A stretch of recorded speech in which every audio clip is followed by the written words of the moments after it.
Bicara, silakan. Baik, terima kasih.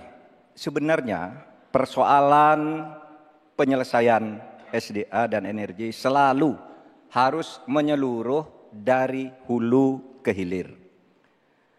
Keterbukaan informasi agraria, termasuk kehutanan misalnya. Saya ini punya pengalaman di dalam sidang-sidang yang membicarakan tentang ini misalnya, informasinya tertutup.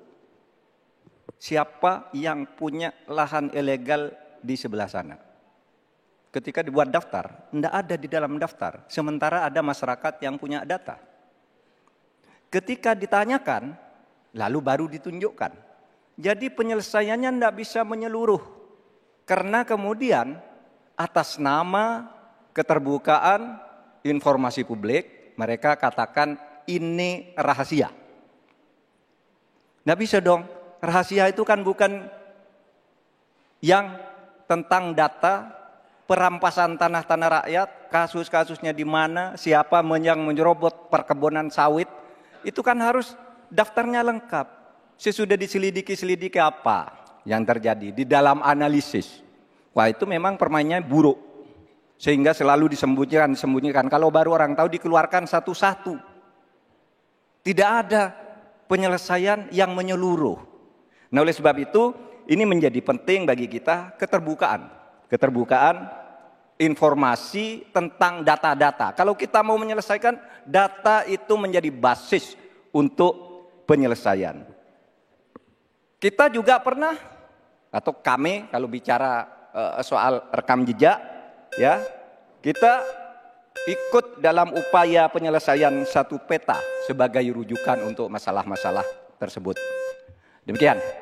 Baik, terima kasih Bapak Mahfud MD. Selanjutnya kami persilakan calon Wakil Presiden nomor urut 1, Bapak Muhaimin Iskandar untuk menanggapi. Waktu Bapak 1 menit, dimulai ketika Bapak berbicara. Silakan. Selain yang disampaikan Pak Mahfud, salah satu yang memprihatinkan adalah data ESDM itu ada 2.500 tambang ilegal. Sementara tambang yang legal saja tidak membawa kesejahteraan. Dan kita menyaksikan dalam proses penambangan dan bisnis tambang kita, hilirisasi dilakukan ugal-ugalan, merusak lingkungan, ada kecelakaan, tenaga asing mendominasi. Di sisi yang lain juga perkembangan hilirisasi maupun tambang tidak signifikan dengan kesejahteraan masyarakat sekitar. Sulawesi Tengah, pertumbuhan ekonominya sampai sekarang bisa 13%, tinggi sekali. Tapi rakyatnya tetap miskin dan tidak bisa menikmati.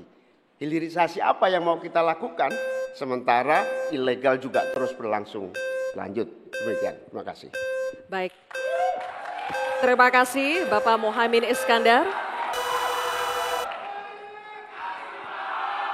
Selanjutnya, giliran calon Wakil Presiden nomor urut 2, Bapak Gibran Rakabuming Raka. Kami berikan kesempatan juga untuk menanggapi. Waktunya 1 menit dimulai ketika Anda berbicara. Silakan. Baik, terima kasih Gus Muhaimin dan Prof. Mahfud. Dari pasangan Prabowo Gibran, simpel saja solusinya. IUP-nya dicabut, izinnya dicabut, simpel.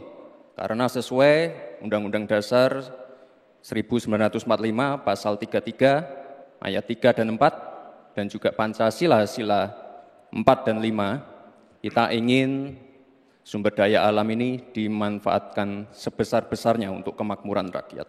Dan juga kita harus menjalankan Permen Investasi nomor 1 tahun 2022. Intinya kita ingin perusahaan-perusahaan besar ini bisa menggandeng UMKM lokal, pengusaha lokal, jadi mereka tidak besar sendiri, tapi ikut membesarkan warga lokal, pengusaha lokal, dan UMKM setempat. Terima kasih. Masih ada waktu, Pak Gibran? Cukup atau lanjut? Cukup? Baik. Terima kasih. Selanjutnya kita kembali ke calon Wakil Presiden nomor urut 3, Bapak Mahfud MD. Kami persilakan untuk merespons tanggapan dari calon Wakil Presiden nomor urut 1 dan 2. Terima kasih.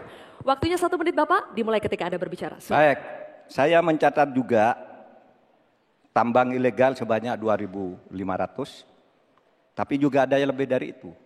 Dalam 10 tahun terakhir terjadi deforestasi 12,5 hektar hutan kita.